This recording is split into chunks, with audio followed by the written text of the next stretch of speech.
C news live Vatican നോട്ടീസിലേക്ക് സ്വാഗതം. ഞാൻ Cicily John. കഴിഞ്ഞ ആഴ്ചത്തെ പ്രധാന വത്തിക്കാൻ വാർത്തകൾ. വൈദികർ തങ്ങളുടെ മെത്രാനോട് കൂറ് പുലർത്തുന്നില്ലെങ്കിൽ അവർക്ക് എന്തിന്റെയോ കുറവുണ്ടെന്ന് താക്കീതുമായി മാർപ്പാപ്പ. ഫ്രാൻസിസ് മാർപ്പാപ്പയുടെ പുതിയ ചാക്രിക ലേഖനം ദി ലെക്സിത്നോസിന്റെ ഇന്ത്യൻ പതിപ്പ് പുറത്തിറക്കി. സെന്റ് പീറ്റേഴ്സ് ബസിലിക്കയിൽ വിശുദ്ധ പത്രോസിന്റെ സിംഹാസനം പരസ്യ പ്രദർശനം 150 വർഷത്തെ ഇടവേളയ്ക്ക് ശേഷം. കപടനാട്യത്തെ അപലപിച്ച് മാർപ്പാപ്പ സേവനം ചെയ്യേണ്ടത് ഹൃദയാർദ്രതയോടും വിനയത്തോടെയും എന്ന ഓർമ്മപ്പെടുത്തലുമായി മാർപ്പാപ്പയുടെ ഞായറാഴ്ച സന്ദേശം.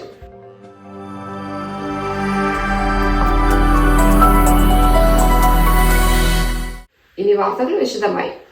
ലളിതമായ ഒരു ആത്മീയത വളർത്തിയെടുക്കണമെന്നും ദൈവത്തോടും സ്വന്തം രൂപതയിലെ മെത്രാനോടും മറ്റു വൈദികരോടും ദൈവജനത്തോടുമുള്ള അടുപ്പം എപ്പോഴും കാത്തു സൂക്ഷിക്കണമെന്നും വൈദികരോട് ആഹ്വാനം ചെയ്ത മാർപ്പാപ്പ സ്പെയിനിലെ ടൊളേഡോയിൽ നിന്നുള്ള ഒരു സംഘം സെമിനാരിക്കാർക്കും വൈദികർക്കും വത്തിക്കാനിൽ അനുവദിച്ച സ്വകാര്യ കൂടിക്കാഴ്ചയുടെ അവസരത്തിൽ അവരെ അഭിസംബോധന ചെയ്ത് സംസാരിക്കുകയായിരുന്നു പാപ്പ.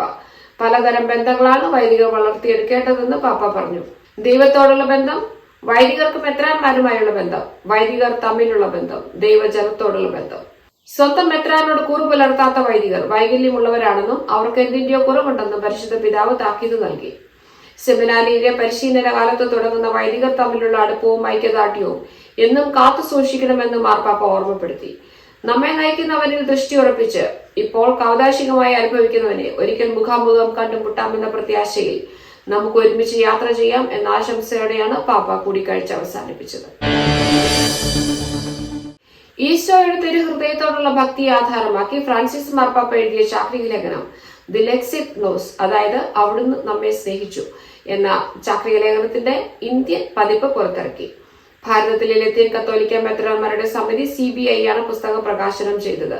ചാക്രിക ലേഖനം ഹിന്ദിയിലാണ് വിവർത്തനം ചെയ്തിരിക്കുന്നത്. ഫ്രാൻസിസ് പാപ്പായുടെ പുതിയ ചാക്രിക ലേഖനത്തിന്റെ ആധ്യാത്മിക ഗുണങ്ങൾ സ്വീകരിക്കാനും ജീവിതത്തിന് ആവശ്യമായ പ്രചോദനം അതിൽ നിന്ന് ഉൾക്കൊള്ളാനും ഈ വിവർത്തനം കത്തോലിക്ക വിശ്വാസികൾക്ക് സഹായകമാകുമെന്ന് CBI ജനറൽ സെക്രട്ടറിയും ഡൽഹി ആർച്ച് ബിഷപ്പുമായ ബിഷപ്പ് അനിൽ ജോസഫ് കൂട്ടോ പറഞ്ഞു. വിശുദ്ധ മാർഗരിറ്റ് മേരി അലക്കോക്കിന് ഈശോയുടെ തിരുഹൃദയം പ്രത്യക്ഷപ്പെട്ടതിന്റെ 350ാം വാർഷികത്തോടനുബന്ധിച്ചാണ് ചാക്രിക ലേഖനം പ്രസിദ്ധീകരിച്ചത്. ഫ്രാൻസിസ് മാർപ്പാപ്പയുടെ 4ാമത്തെ ചാക്രിക ലേഖനമാണ് ദി ലെക്സിത്നോസ്. ലുമിൻ ഫിദായി, ലൗദാത്തോ സി, ഫ്രത്തേലി തുത്തി എന്നിവയാണ് പാപ്പായുടെ മറ്റ് ചാക്രിക ലേഖനങ്ങൾ.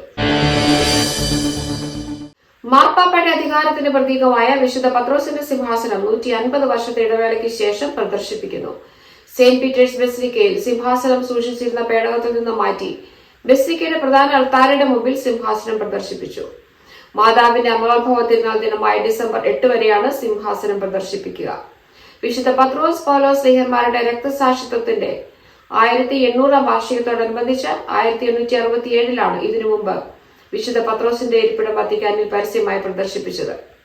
AD 875 റോമൻ ചക്രവർത്തിയായ ചാൾസ് ദി ബോൾഡ് ജോൺ 8ാമൻ മാർപ്പാപ്പയ്ക്ക് സമ്മാനിച്ച തടികൊണ്ട് നിർമ്മിച്ച ഇരിപ്പിടമാണ് പത്രോസിന്റെ സിംഹാസനം എന്ന പേരിൽ അറിയപ്പെടുന്നത്.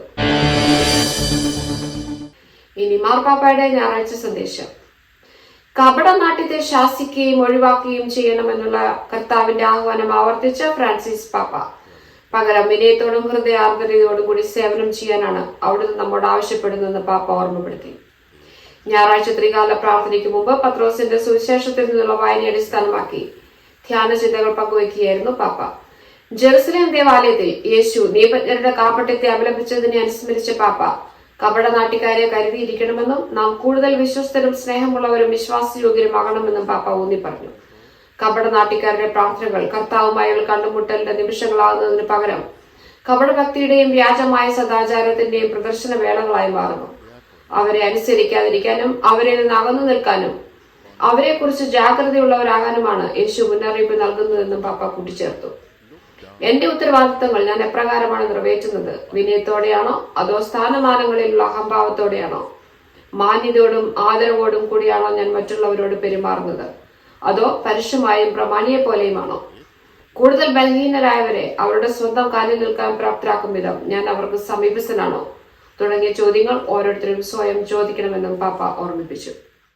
ഇതോടുകൂടി ഇന്നത്തെ വത്തിക്കാൻ നോട്ടീസ് ഇവിടെ അവസാനിക്കുന്നു. വത്തിക്കാൻ നോട്ടീസ് വീണ്ടും അടുത്തയാഴ്ച.